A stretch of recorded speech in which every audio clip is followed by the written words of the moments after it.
এটা হচ্ছে আমি 2012-র ব্যাচ স্কুলের। আমি যাওয়ার পর বেশি দিন হয় না এবং আমরা সব ফ্রেন্ডরা মোটামুটি connected, but the thing is হচ্ছে 2012 সালের ব্যাচের পরেও আমার মা 1982-র ব্যাচ, আমার দিদি 2002-এর ব্যাচ, আমরা সবাই মিলে রেজিস্ট্রেশন করছি এবং আমার ভাই 2024-এর ব্যাচ।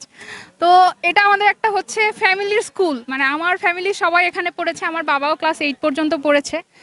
তারপরে এই স্কুলের প্রতি আমাদের যে একটা টান আছে, এখান থেকেই সব শিখছে। যে আমাদের ভিতরে অনেক আমাদের ফ্রেন্ড সার্কেল, কেউ ডাক্তার, কেউ সাংবাদিকতা করছে, কেউ ইঞ্জিনিয়ার হয়েছে, আমার বন্ধু সম্প্রতি সে রাজনীতি করছে।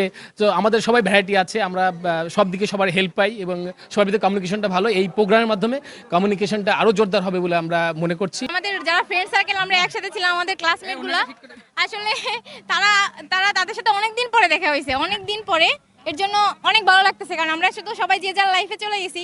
এখন তো অনেক দুষ্টামি হয়েছে, অনেক কিছু হয়েছে, এখন অনেকদিন পরে তাদের সাথে দেখা হয়েছে, অনেক ভালো লাগতেছে। 24 বছর আগে আমাদের স্কুল অবকাঠামোগতভাবে এতটা উন্নত ছিল না, কিন্তু আমাদের স্কুলে আমাদের প্রাণের স্কুল ছিল। তখন আমাদের শৈশবটা অনেক সুস্থ, সুন্দর, নিরাপদ ছিল। আমরা কম্বাইন্ড স্কুলে পড়ছি, এখানে ছেলে মেয়ে আমরা একসাথে পড়েছি, একসাথে খেলাধুলা করেছি, একসাথে বড় হয়েছি। কখনো কোনো নিরাপত্তার অভাব আমরা বোধ করিনি। স্কুলের শিক্ষকতার জীবনে এই 28 বছর, এই 28 বছরে আমি অনেক ছেলে মেয়েদেরকে আমি কি বলছি বলতে গেলে জন্ম দিছি। হ্যাঁ, তো ওদের এই যে আয়োজনটা আমার কিন্তু খুবই ভালো লাগছে এবং এই আয়োজনটা আমার মনে হয় প্রতি বছর করলেই আরো বেশি ভালো হয়।